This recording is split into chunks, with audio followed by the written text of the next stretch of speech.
Address by His Excellency Dimitris Christofias, President of the Republic of Cyprus.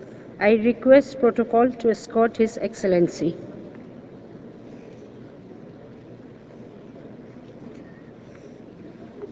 On behalf of the General Assembly, I have the honor to welcome to the United Nations His Excellency Dimitris Christofias, President of the Republic of Cyprus, and to invite him to address the Assembly.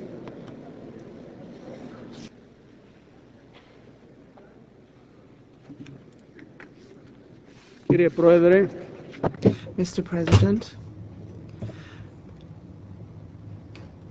I wish to extend to you sincere congratulations on your election as President of the 64th session of the General Assembly of the United Nations, and to also express appreciation for the excellent work done by your predecessor, Mr. Miguel Descoto Brockman. I would also like to thank the Secretary General for his comprehensive report on the work of the organization and to congratulate him for his initiative to convene the high-level summit on climate change. Since its independence, the Republic of Cyprus has been committed to multilateral diplomacy and the strengthening of the role of the United Nations. World stability and welfare have been threatened by the recent global economic crisis. The crisis showed the weaknesses of our collective oversight systems. It is only through collective international action and not through economic nationalism that we can overcome such challenges. The same is true of action against disease and poverty, as well as the prevention of further damage to the environment, which affects the lives of us all. The most important lesson to be learnt from the financial crisis is that the economy cannot be seen in isolation from the needs of society. Despite the remarkable development of production forces that could have secured decent living conditions for all, in many parts of the world, people are still deprived of basic goods such as drinking water and health care, as well as access to education and work.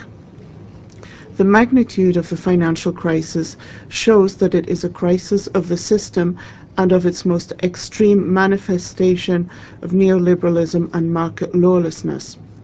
In its present form, globalization is not the realization of the vision of philosophers and social revolutionaries for global brotherhood and prosperity for all.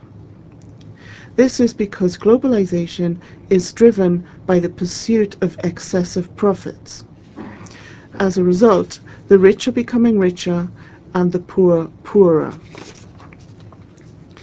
Mr. President, more than halfway to the 2015 deadline for the attainment of the Millennium Development Goals,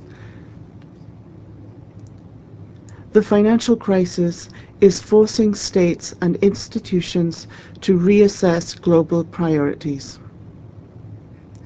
The United Nations is the most important international body able to tackle the effects of the global financial crisis and to act collectively and effectively to prevent their most dire consequences. The world today is facing multiple challenges and threats: climate change, depletion of resources, human rights abuses, failure to protect vulnerable populations, increased regional and interstate conflicts, proliferation of weapons of mass destruction, and pandemics. From this podium, We have heard the desperate voice of those who live on small island states, the despairing appeal of youth, and the dramatic warnings of scientists about climate change. If we do not take measures now, we face the risk of extinction. We join our voice and lend our support to the proposals for taking concrete action. We must take measures now. Tomorrow will be too late. The December meeting in Copenhagen must become a historic turning point towards addressing effectively catastrophic climate change. Mr. President, since its independence, the Republic of Cyprus has relied on the principles of the United Nations in maintaining its independence, its sovereignty, and its territorial integrity. After the twin crime of a military coup and foreign invasion of Cyprus in 1974, when military forces attempted to obliterate our statehood and violated the integrity of our state, the United Nations responded with a number of important resolutions expressing the international community's moral and legal support to the Republic of Cyprus. The plethora of Security Council and General Assembly resolutions on Cyprus provided my country with the necessary support to continue its struggle for a solution to its political problem on the basis of those resolutions, the principles of the United Nations Charter and of international law. Shortly after my election to office, I undertook the initiative to bring this stalemate to an end. As a result of that, a year ago we embarked on the basis of the UN Security Council resolutions and under the auspices of the Good Offices Mission of the Secretary General on intensive negotiations with the leader of the Turkish Cypriot community, Mr. Mehmet Ali Talat. Trusting the sincerity of Mr. Talat's intentions, we have engaged in a common effort to bring an end to the division of our country. We agree that the process would be in the hands of the Cypriots without arbitration and artificial timetables.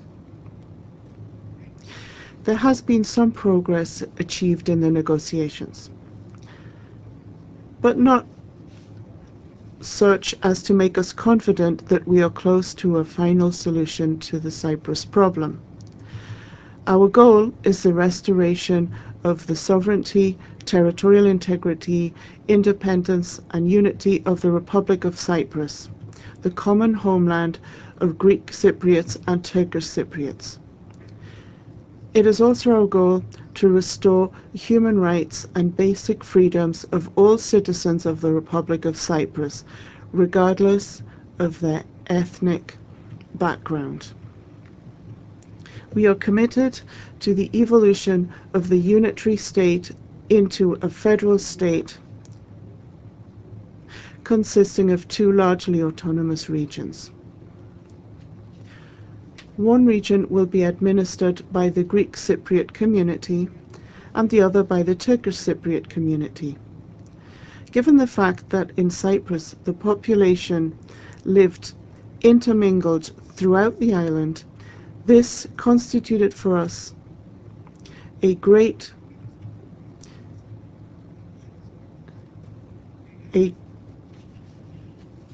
historical concession made by the late President Makarios to our Turkish Cypriot compatriots. We remain true to this commitment.